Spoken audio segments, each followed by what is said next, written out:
Hi everyone, I'm Barry Stigers from K-High Morning News, and now here on the Auburn News Channel 20 on Auburn's Community Television.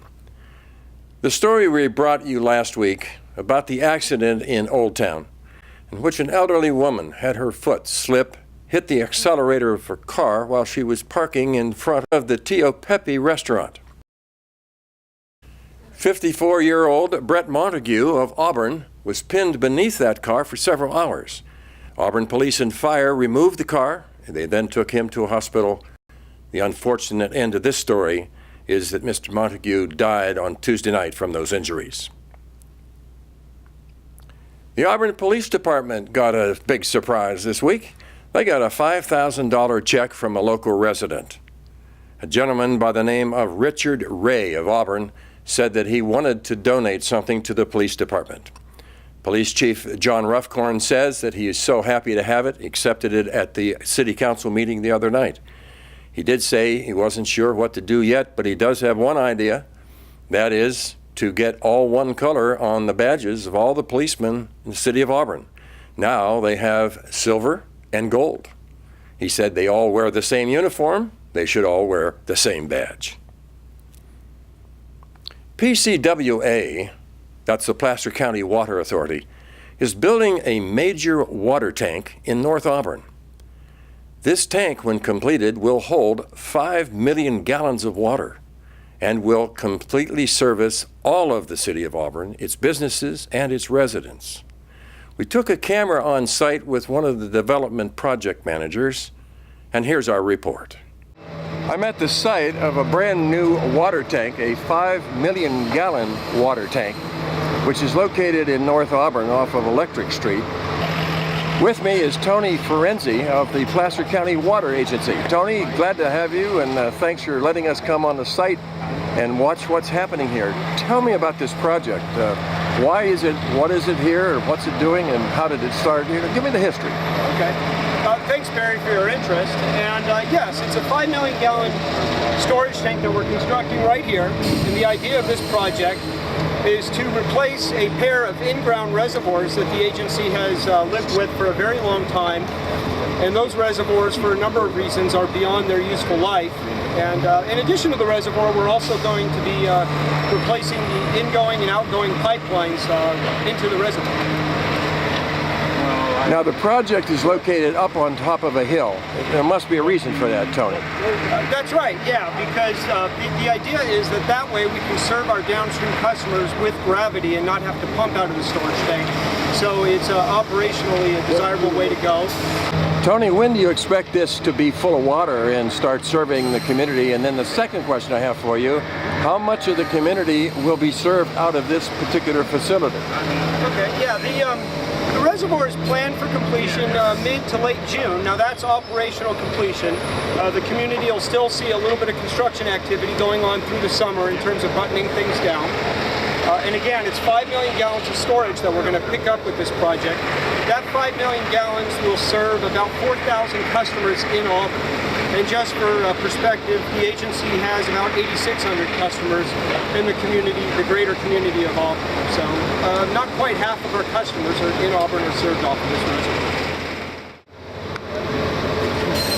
Tony, is there anything special or unique about this construction here? And if so, why would it be unique? It looks pretty unique to me. I mean, this is a big facility, and it's all cement. Doesn't seem to be any center post holding the ceiling or anything like that. What's special about this? Sure. Yeah. Well, the agency had considered several options, and first I want to point out that we're upgrading our volume of storage from just over 2 million gallons of storage that were accomplished in those in-ground reservoirs to about 5 million gallons here. 5 million gallons of storage is kind of the decision point on whether you go with a steel or a concrete tank. So the agency did an extensive evaluation of what type of tank to choose. Concrete tanks come with some advantages, but they have a slightly higher upfront cost. So ultimately it was found that a concrete tank avoided all of the long-term maintenance of a steel tank, and that's why we chose concrete. And then in addition to that, another cost savings measure that was chosen was a conventional concrete storage tank will have a flat roof. And you can see the development of a dome-shaped roof taking place here. And normally, of course, columns inside that tank, and those columns are rather expensive. By going to a domed roof, we achieve a significantly lower construction cost. For this tank, this is about a $3.7 million tank, and the savings on that decision was about $500,000. We're now on the north side of the tank. Tony, what's happening over here? This is another pipeline? Is this another part of the process here? Yeah, this is going to be the influent pipeline to the tank. And you can see crews preparing the site. They've already started running some of the pipelines. They're doing a little bit more preparatory work and working on the pipeline that goes down the hill. The tie-in point for this project, at least here, is at the base of this hill before it picks up again in Lincoln Way. So the water going into the tank comes up this hill? That's right. The water coming into this tank actually comes from the agency's water treatment plant over on Ferguson Road, right next to its headquarters. And that plant is located about as far as the land takes us, looking into the horizon there, right over there to the north. So the water comes from there and is treated, put into the pipeline, and then flows into this tank. We're now standing south of the tank, only a few feet really, but this will be the output section of and there will be a pipeline now, Tony, that leaves here, goes down this hill. So this is kind of the head end, isn't it? This is where the waterfall begins. That's right, Barry. This is where the water begins to serve our customers. So Barry, what you see here is a 1 million gallon in-ground reservoir. This is one of a pair that was located up here prior to mobilization of construction. There was a second 1.25 million gallon reservoir right over there where we had to demolish it to make way for the new tank. And you can see that this in-ground reservoir looks quite a bit different than the tank that we're constructing now. And actually, this facility was at one time a raw water facility for irrigation customers. It dates all the way back to the late 1800s. And what happened over time is that as the greater Auburn area started to urbanize, there was a demand for treated drinking water. So this facility was converted to a treated water facility. And later in time, a full-fledged treatment plant was built up the road, and this was left in service to serve our customers. What happened was somewhere in around the 1980s, there was a mandate to cover treated water storage. And yes, this was an uncovered treated water facility at one time, but sooner or later people realized it's not exactly desirable to have ducks swimming in our drinking water. So a mandate was issued to cover all treated drinking water, and we used this Hypalon cover here to achieve that purpose. This was a standard that was implemented across California, a very common approach. What's happened is this facility has served its useful life. Not only is the volume of storage inadequate, but the maintenance on this facility has just become too much to handle. From time to time, there is vandalism, and this Hypalon cover would get cut, and the agency has to deal with that and assume the worst, that there's a possible contamination. So you can imagine the effort that goes into mitigating that kind of a circumstance. When that kind of thing happens, we have to take the reservoir out of storage, clean it, reestablish the cover, and put it back in service. It's an awful large production to do that. And then mostly, the volume of water that was there, the just over 2 million gallons, was shown to be inadequate to serve those 4,000 customers. We needed closer to 4 or 5 million gallons of storage to meet the needs of our existing customers and a little bit of expansion in the water system. Now what happens to this facility now? The new system goes in, you got 5 million gallons right next door to it. Do you tear this out, or is this in use as a backup system or something? Yeah, we thought of a way to use this facility. So what we're going to do is remove the Hypalon cover and do a few other improvements to it. And then we're going to use it as an overflow basin in case the treatment plant that feeds the new storage tank overflows that storage tank. That water will flow into here for storage until it can be properly discharged into the environment. Now, Tony, we can see both the old facility and the new facility. What is this all going to cost? Well, this is about a $7.8 million project. And it's being funded through a state revolving fund loan from the state of California. And it's a low interest loan that will be paid back over time out of the agency's renewal and replacement funds. Of that $7.8 million, as I said before, about $3.7 million of that goes to that new storage tank. The balance of the cost would be the pipeline, design work, environmental work, and those kinds of things. We're now standing on North Lincoln Way near the Russell Street overpass, the entrance on and off to Interstate 80. Tony, this area is where the new pipeline will go, and there's a lot of traffic here, businesses, the post office, and then a large apartment complex and condos. So what can people who live up here expect from this pipeline construction, and how long do you think they will be before they're back to normal? Sure. This is the final stretch of our project, and it is a pipeline in Lincoln Way that does involve trenching and traffic control. We will not be closing the road unless we run into some extremely challenging conditions, but the plan is to leave this road open and serviceable at all times. So it would be a one-lane closure. So the idea would be that you drive up and a flagger would stop you for a short delay while they're letting other cars through and then let you on about your business. As far as time, this part of the project is expected to take approximately 2 months for the major part of it. But knowing construction and unforeseen conditions, we've been telling the community about 3 months, all said and done. There's a number of businesses right up ahead of us here that are going to be pretty severely impacted during this construction time. What do they expect? How do you deal with businesses who have to have parking and people coming and going into their facilities? That's right, Barry. And yes, we reached out, as I had said before, during public review and environmental work. We reached out to the community quite extensively, and a good part of that community was the businesses that you see along here in Lincoln Way. And working with them, we've assured them that all of their driveways will be accessible during construction. And I said before, this road will be maintained in operation all the way through construction. Traffic will be able to pass. And so make sure to remember that these businesses will still be open and available for business. The state of Nevada is sending mentally ill to California and to Sacramento, and they get to Placer County. Susie DeFawcett, the executive director of the Gathering Inn, who told me that the Gathering Inn, who services the homeless in this county and is totally funded by private money, that they were actually started because of this process. They call the process dumping. I asked Susie, explain to me what this word dumping really means. I'm with Susie DeFawcett, who is the executive director of the Gathering Inn in Roseville. Susie, there's been some recent coverage. The state of Nevada is busing, or as they put it, dumping mentally ill people from their system into California and into Sacramento.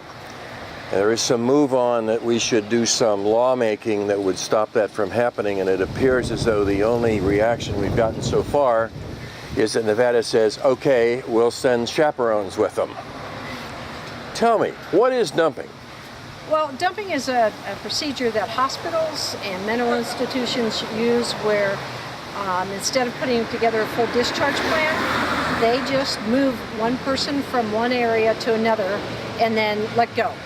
So dumping is nothing new. It's been happening many, many, many years. And matter of fact, the Gathering Inn started because of many years ago, a county car was seen at Loaves and Fishes dropping off a Placer County resident in Sacramento.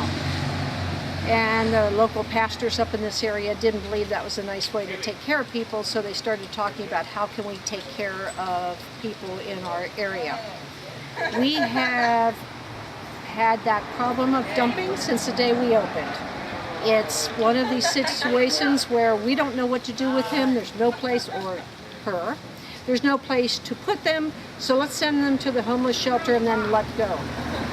Recently, as of 2 months ago, I had a young gentleman who was sent to us from one of the local mental hospitals, And when I called and said, what's his discharge plan? What meds is he on? They said to me, well, he didn't go discharge with any meds, nor do we have a plan. You deal with him as far as your procedures go. He was dumped on us.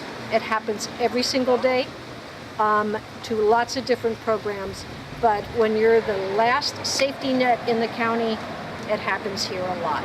So we've made relationships with all the mental institutions and the hospitals, and we need a phone call from them before they'll let somebody go. Dumping is illegal. Obamacare is being discussed this week in all of the press. The stories are that it's been implemented almost entirely just in the past couple of months. It was the subject of the president's press conference today. He went into length to saying that we are doing many, many things under Obamacare. I went to Mitch Hanna. He's the Executive Chief Operating Officer at the Sutter Auburn Faith Hospital. And I asked him, what's happening to our hospitals because of Obamacare? I'm sitting with Mitch Hanna, who is the Chief Executive Officer of the Sutter Auburn Faith Hospital. Is Obamacare having an effect on your organization, Mitch? Oh, most assuredly. Not only on my local hospital, but on our entire system, the Sutter Health System. We anticipate about $2 billion in reduced revenue directly as a result of the Affordable Care Act over the course of the next 10 years. And we are, struggling, but aggressively making adjustments to try to carve out expenses as fast as we can. Having said that, the Affordable Care Act actually reduces reimbursement to hospitals nationwide by approximately $113 billion over the course of the next 10 years. And sadly, most hospitals currently have a negative margin of between 5% and 7% on their Medicare volume.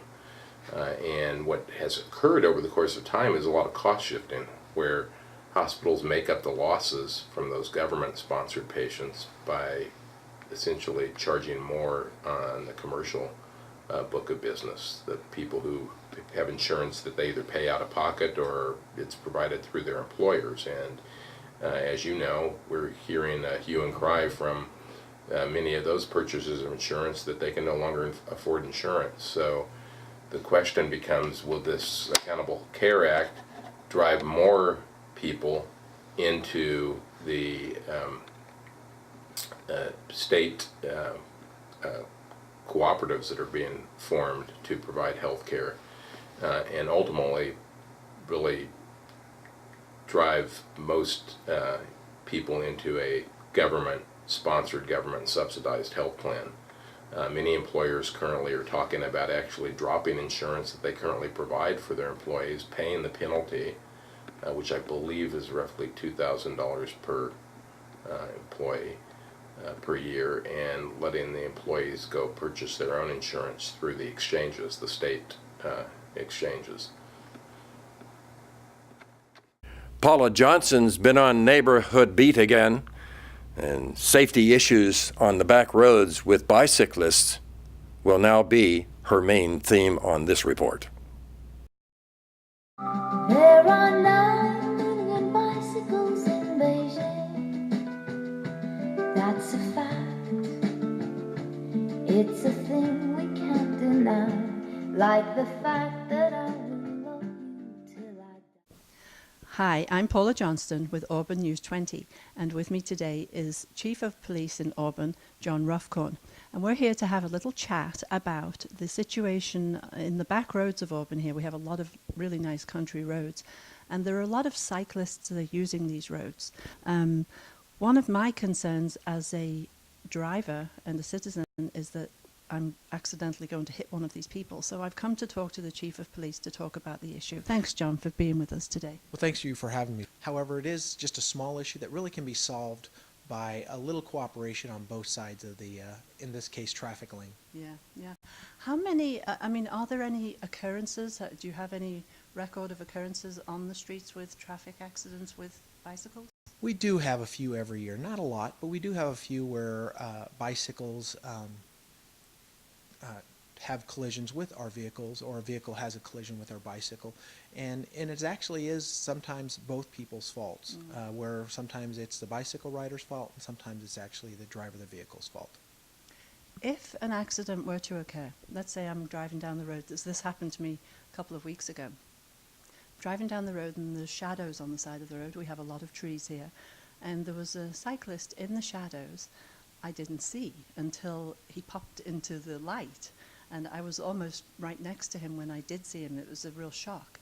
Now, if something were to happen, let's say that cyclist wobbled and came into the road and I hit him accidentally and something terrible happened, who would be held responsible for that? Would I be thrown in jail? No, I don't think you'd be thrown in jail unless you were doing something illegal.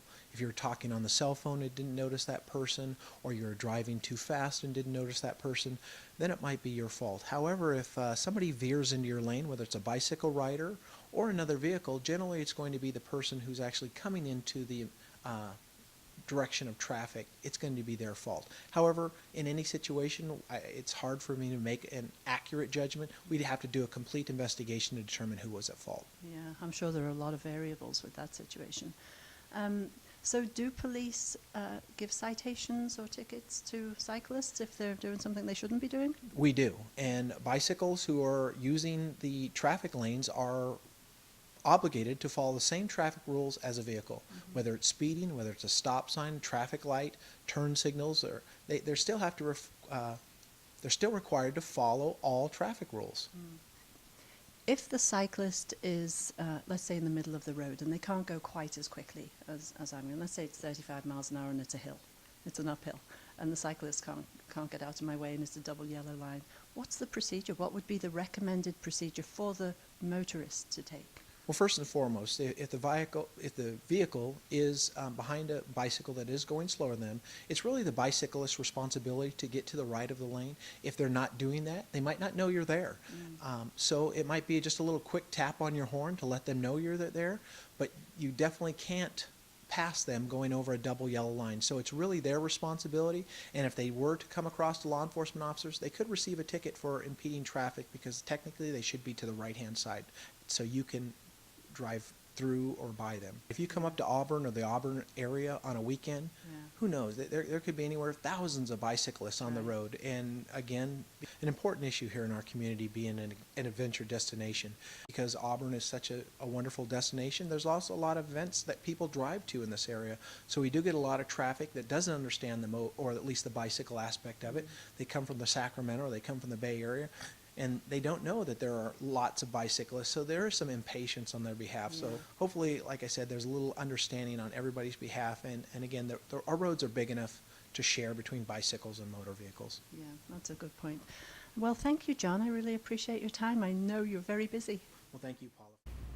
Cody Hitchcock, he's been on the sports scene again. First of all, he has scores from Placer High School for the past week. He also has a live report on softball. Cody?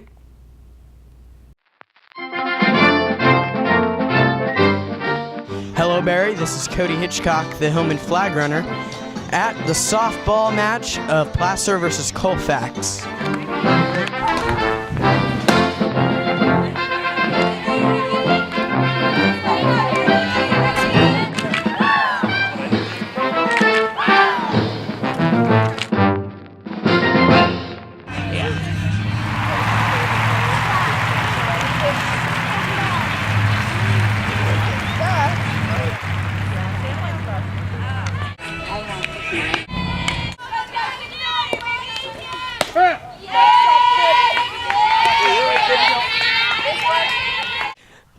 Placer Hill Gals have won the softball match against Colfax High School. This has been Cody Hitchcock. Thanks, Barry.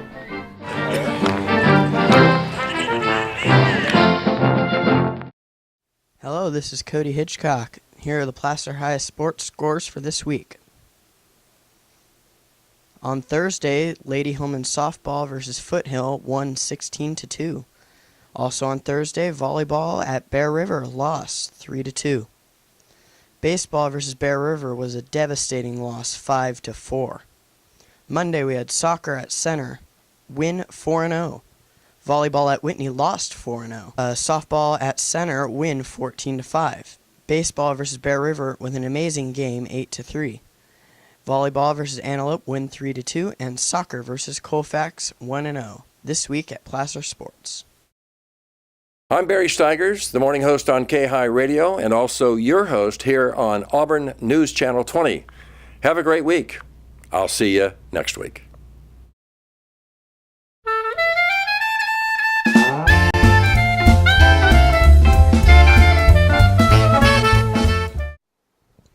Hi everyone, I'm Glenn Tonkin, president of Auburn Community Television, our local nonprofit that brings you all the great local Auburn community everything on television on Channel 19 and 20. I'm here today with Bruce Cosgrove of the Auburn Chamber of Commerce with a great fundraising event that we're so excited to be participating in as a nonprofit. It's the Great American River Wild Duck Derby. You got to get it all in one bite. That's right. So The Bruce, Great American River Wild Duck Derby. That's it. That's it. All right. So Bruce, tell us a little bit about this. Well, you know, it's just a great event. It brings a bunch of us together, nonprofit organizations, all working together to have fun in the river, American River. On Saturday this year, September 7th, we are in partnership, the Chamber, with Protect American River Canyons. Together we dreamed this event up as a way of bringing families to the river and discovering all the adventures and opportunities there are here in the American River and in the American River Canyon. So it's just, you know, it's a fun day. Last year was our first year, and we had 7 nonprofit organizations participating with us. This year, currently, as of this time, we have 13 nonprofit organizations. Almost doubled. And we have the capacity for 20. So there's still some capacity there to add a few more nonprofits that want to be involved. And well, how do we go about getting those folks in? You know, all they have to really do is contact the Chamber of Commerce and indicate they'd like to participate. You know, it's a fun little event because half the money you generate from adopting ducks out, that's the idea, is you adopt these little rubber ducks out. And half the proceeds stay with your nonprofit organization. The kids can name the ducks, or us adults can name our ducks, and then the ducks go in the river, and maybe Daffy Duck wins, you know. But we have some prizes we're giving away. The very first prize is actually a $1,000 cash prize. Yeah. $1,000, folks. $1,000. Got to get in. And then the other prizes haven't been identified yet for this year, but they'll be similar to last year's prizes. We had river rafting trip. We had a goat picnic trip, which was really a kick, where a family was able to go out with a couple that raise goats in the community, and they do a goat packing trip and have a picnic along the way in the canyon, and it's just a wonderful day. So in any case, we're standing under the old Forest Hill Bridge. We start the race near the new Forest Hill Bridge going to Forest Hill, and the race concludes at the confluence. So Excellent. Yeah. This sounds like an excellent event. Yeah, it really is fun. So Bruce, people are kind of wondering, where do we put these ducks in at, and how far down the river do they go? Okay. Well, you know, I think I may have mentioned to you a little earlier, we drop them in just up by the new Forest Hill Bridge, you know, the big one going to Forest Hill. They get dropped in the river by the Protect American River Canyon folks. They have a mechanism that they've come up with where we actually have all these more than 2,000 ducks. I mean, we're anticipating 3. Last year we had almost 2. This year we're anticipating 3, maybe 4,000 ducks. And they're all in large tubs. They're all sequentially numbered, and we get about 8, 10, 12 people in the river who know what they're doing, and at the appropriate time, K-High Radio is down here, by the way, and they have a big horn they blow, and then the ducks are dumped into the river simultaneously by these 12, 14 folks, and the ducks are on their way. The current carries them down. It actually took almost an hour for the ducks to make it to the finish line. The finish line is at the confluence, and those who come down for it, there's no charge, it's free to come down for the duck race, and they can actually line the river, stand in the water, help keep the ducks from getting trapped behind rocks and eddies. And maybe cheer them on? And cheer them on. Excellent. Root their duck on. The finish line at the confluence, we have this barrier that's set up in a V shape, and it actually funnels the ducks down to a tube, a PVC tube. So the winner is the first duck to enter the PVC tube, and then of course the ducks that fall in place, second, third, fourth, and fifth, you know, the next few ducks. Almost like the lottery balls. Almost like the lottery balls, right? But that's how it works. The ducks, you can adopt a duck. Yes, I was going to ask, how much is it and how many do you get? You get one duck for $10. You can adopt 3 ducks for $25, and or 3 for $20. I'm sorry, and then you can get 25 ducks for $100. So, excellent. You know, a family, a neighborhood, a local school could actually get kids together and pool their money and purchase the ducks in a group, and they're supporting nonprofits. Hopefully they can support their nonprofit. Excellent. So what is the deadline as far as getting all of these ducks registered?